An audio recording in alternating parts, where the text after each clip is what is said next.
जम्मू में शहीद flight lieutenant अद्वितीय बल का चौथा वार्षिक श्रद्धांजलि दिवस श्रद्धा सम्मान और राष्ट्रभक्ति के साथ मनाया गया। इस गरिमामय कार्यक्रम में विश्व हिंदू परिषद के प्रदेश अध्यक्ष राजेश गुप्ता एवं वुमेन क्लब मेरी पहचान की संस्थापक संध्या गुप्ता मुख्य अतिथि के रूप में शामिल हुए। कार्यक्रम में सैनिक स्कूल नगरोटा के प्राचार्य, एयरफोर्स स्टेशन जम्मू के वरिष्ठ अधिकारी तथा बड़ी संख्या में शहीद परिवारों ने सहभागिता की।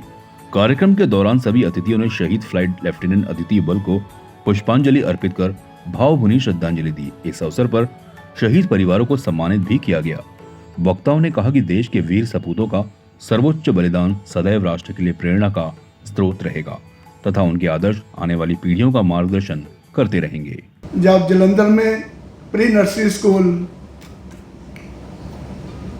में पढ़ता था वो, तो उसकी मैम ने पूछा कि जैसे सब पूछते हैं लोग अपने बच्चों से कि आप क्या बनेंगे, आप क्या बनेंगे, तो ऐसे ही अद्वितीय ने अपनी मैम को समय बोला कि मैम मैं तो पायलट बनूंगा। और जैसे ही सुबह मेरी वाइफ उसको छोड़ने के लिए जाती और दोपहर को जब लेने के लिए जाती, तो हर बार जो है मैडम अद्वितीय को, मेरी वाइफ को जो है ये बात जो है उनको जरूर बोलती कि आपका बेटा बोलता है कि मैं पायलट बनूंगा, और उसने बन के दिखाया भी। जब हम एनडीए की पासिंग आउट परेड थी, तो जब उसको कन्वोकेशन में ग्रेजुएट की डिग्री मिली, तो डिग्री लेने के बाद वो डिग्री उसने अपनी माँ को दी।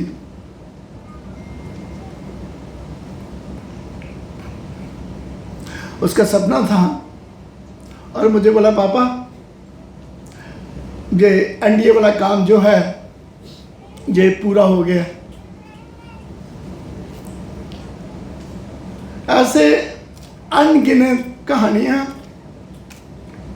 जो एक एक पल, एक एक याद जो है हमारी दिन और रात जो है उसके साथ ही गुजरती है। हम कभी भी एक पल के लिए भी अद्वितीय को अपनी आंखों से ओझल नहीं कर सकते।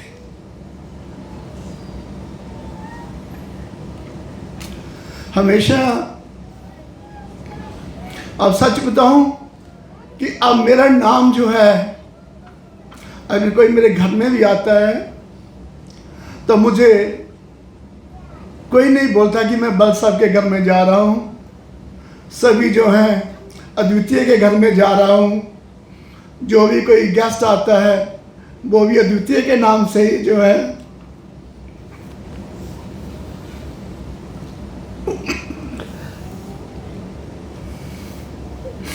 मैं सोचता हूं कि मेरा अपना भी कोई अस्तित्व था, बट अब कुछ नहीं है। अब जो भी है वो हर चीज जो है वो अद्वितीय के नाम से जानी जाती है। चाहे मेरा काम ही क्यों ना हो, चाहे मेरा घर परिवार ही क्यों ना हो, जिससे भी मिलना होता है औपचारिक बात चलती है और उसके बाद में अद्वितीय की चर्चा जो है हमेशा बनी रहती है। अद्वितीय के 4 साल जाने के बाद हमने सोचा कि हम क्यों ना कोई ऐसा काम करें कि जो हर पल जो है अद्वितीय हमें अपने साथ जो है वो खड़ा हुआ महसूस हो। तो हमने एक शहीद फ्लाइट लेफ्टिनेंट अद्वितीय बल के नाम से एक ट्रस्ट बनाया, और उसके बीच में जैसे हमारे सैनिक स्कूल के बच्चे जो हैं, जहाँ हमारे गांव के बच्चे जो हैं, जहाँ हमारे शहर के जो बच्चे जो हैं वो उस चीज़ से मोटिवेट हो चुके हैं।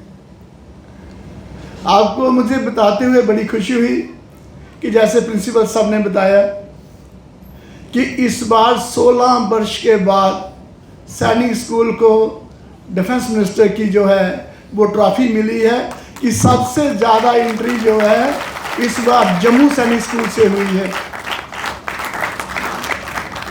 अद्वितीय का स्कूल दिन प्रतिदिन जो है वो तरक्की करे, और जितने भी हमारे जो बच्चे जो हैं जिनके बीच में मैं हर बच्चे के बीच में अद्वितीय को देखता हूँ, मैं चाहूँगा कि सब बच्चे जो हैं डिफेंस एनडीए को ज्वाइन करें। जिस मोटिव को लेके जिस दिन आप एनडीए सैनिक स्कूल में एंट्री जब करते हैं और उसी मोटिव को लेके आप जो है वहाँ से पास आउट होकर निकले। मेरे प्यारे बच्चों, ये मैं आप लोगों को बार बार बोलना चाहता हूँ, और कभी कभी मैं अद्वितीय को ये बात बोलता था कि अद्वितीय आप भूल मत जाना कि आप घर से बाहर हो, आपने स्कूल किसने ज्वाइन किया था? तो बोलता पापा जी मुझे सब पता है और मैं इसको जो है वो पूरा करूंगा। अतः उसने पूर्ण किया। मैं श्री संजय जैना जी का भी धन्यवाद करता हूं, जो कि समय समय पर मेरे साथ पूरी सपोर्ट करते हैं, एक एक पल की मेरी खबर रखते हैं। सैनिक स्कूल एसोसिएशन की तरफ से मुझे कभी भी ज़रूरत पड़ती है तो वो हमेशा मेरे साथ खड़े होते हैं। अब मैं ब्रिगेडियर कमीर साहब की बात करूं कि शायद ही कुछ दिन बीते हों कि जब उनका फ़ोन या किसी तरीके से कोई मैसेज मुझे नहीं मिलता, वो भी मेरे साथ जो है हमेशा खड़े रहते हैं। ये प्रोग्राम मैं अकेला कुछ भी नहीं कर सकता हूँ, द्वितीय को इस स्केल में शायद मैं ना कर पाता जब तक कि मुझे सैनिक स्कूल की सपोर्ट ना मिलती। सैनिक स्कूल मेरी बहुत बड़ी हिम्मत है। मैं प्रिंसिपल साहब और सैनिक स्कूल के सभी टीचर स्टाफ और बच्चों का धन्यवाद करता हूँ। भी नालायक रहा होगा, मीडिया भी नालायक रहा होगा, और डिस्ट्रिक्ट डोडा से एमपी एमएलए वो सब लोग भी नालायक रहे होंगे। मैं तो रहा ही होऊंगा। 2 लाइनें और मैं इनके बारे में कहूँगा। 1994 मार्च में जब इनके हस्बैंड नायक नेक सिंह जी को शौर्य चक्र से सम्मानित करना था, रानो देवी जी पहली बार दिल्ली गई, अपने हस्बैंड के साथ ही गए। और जब आप गैलेंट्री अवार्डी जाते हैं, मैं एज ए नायक बात करूंगा, आप सब लोग ऑफिसर्स हैं जो मेरे साथ स्टेज पे बैठे हैं, तो एक नायक को पहली बार एक येल्लो मिला होगा, गाड़ी अलॉट हुई होगी, एक 5 स्टार होटल में रखा होगा, वेरी बिग डील। डिस्ट्रिक्ट डोडा 94 में क्या था? कुछ भी नहीं था। और राष्ट्रपति के पास वो गए, ये वहाँ पे बैठी थी, अपने हस्बैंड को देख रही होंगी। अवार्ड लेने के बाद राष्ट्रपति ने वो मेडल लाके इनके हाथ में दिया। कितना गौरवान्वित पल रहा होगा वो सब कुछ। वापस आए, यूनिट में भी बहुत जश्न हुआ होगा। 2 जैकरिफ इनकी पलटन थी, जिसे हम बॉडीगार्ड्स भी कहते हैं। उसी साल 15 अगस्त को 1994 अनंतनाग में एक और मुठभेड़ होती है आतंकवादियों के साथ, जिसमें दुर्भाग्यवश नायक नेक सिंह जी, जिन्हें फिर लांस हवलदार का भी रैंक दिया गया था, वो वीर गति को प्राप्त होते हैं। फिर 1 साल के बाद रानो देवी जी दोबारा दिल्ली जाती हैं, उसी राष्ट्रपति भवन में जाती हैं, उसी राष्ट्रपति के पास जाती हैं, लेकिन इस बार अकेली जाती हैं और अपने हस्बैंड का कीर्ति चक्र लेके आती हैं।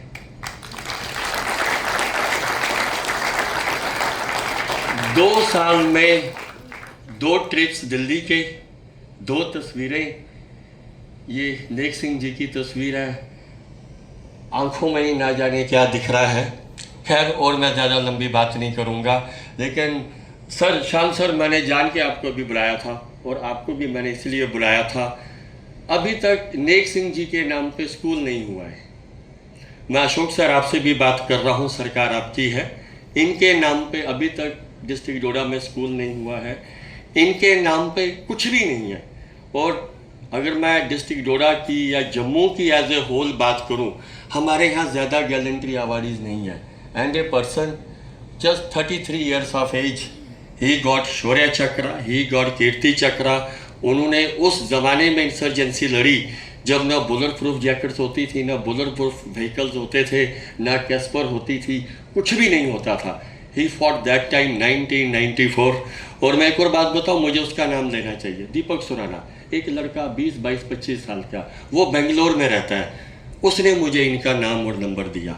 मुझे बड़ी शर्म आई उस लड़के के सामने भी कि यार तुम बेंगलोर में रहते हो, तुम्हें सब कुछ। और रानो देवी जी के तब 3 बच्चे थे। बेटी 8 साल की थी, दूसरा बेटा 6 साल का था और छोटा बेटा 2 साल का था। छोटा बेटा जो 2 साल का था वो अभी जो हमारी स्पेशल फोर्सेस हैं, पैरा ट्रूपर्स हैं, वो उसमें अपनी सेवाएं दे रहा है। तो मैं रानो देवी जी को मंच पे लेके आता हूँ। सभागार में मौजूद भारत भूमि पर अपनी जान न्यौछावर करने वाले परिवारों के सदस्यगण, शहीद अद्वितीय बल के माताजी, पिताजी, उनके परिवार के अन्य सदस्य जिन्होंने अद्वितीय बल की याद में ये जो एक वार्षिक परंपरा बनाई है और जिसमें इस तरह के परिवारों को नमन करने का समाज को एक मौका देते हैं। सर्विंग ऑफिसर्स, पूर्व सैनिक सेवा परिषद के हमारे अध्यक्ष कर्नल मनकोटिया और उनके सारे साथी, भारत का भविष्य हमारे सैनिक स्कूल के और अन्य स्कूलों के स्टूडेंट्स, जम्मू के प्रबुद्ध नागरिकगण, इस कारगिल विजय दिवस का जो पखवाड़ा चल रहा है, इस अवसर पर मेरा और मेरी विचारधारा के साथ चलने वाले सभी साथियों की तरफ से आप सबको बहुत बहुत प्रणाम और अभिनंदन। मनहास साहब ने जिस ढंग से बातचीत रखी, क्योंकि इन दिनों में मैं काफी कार्यक्रमों में जा रहा हूं और जहां भी जाते हैं आंखें नम होती हैं। बहुत सारी माताएं, बहनें, शहीद तो अपना काम करके चला गया, पब्लिक स्टेटमेंट के लिए माताएं कह भी देती हैं कि हाँ बेटा ने न्यौछावर कर दिया है और भी जरूरतों पर पड़ेगी तो करूंगी। लेकिन परिवार आगे चलता कैसे है? चाहे सरकार कुछ भी करे, समाज जितनी भी सहानुभूति दे, फौज भी बहुत उनके साथ एसोसिएशन रखती है और उनको पैट्रोनेज देती है, लेकिन उसके बावजूद जिन माताओं ने, जिन बहनों ने, जिन पत्नियों ने इस ढंग से अपने बेटे, भाई, पति, किसी ने पिता खोया है, और उनके बगैर उनका जीवन कैसे चलता है, जब उनकी बात सुनते हैं तो ऐसा लगता है कि वीर गाथा एक नहीं है। जो चला गया उसकी वीर गाथा तो है, और उसको कहीं ना कहीं सरकार ने या समाज ने रिकॉग्नाइज भी कर लिया कोई ना कोई शौर्य चक्र या कुछ दे करके। लेकिन जिस माता ने, जिस बहन ने, जिस पत्नी ने उसके बाद में निभाया है सही शौर्य चक्र की हकदार, वो नारियां हैं।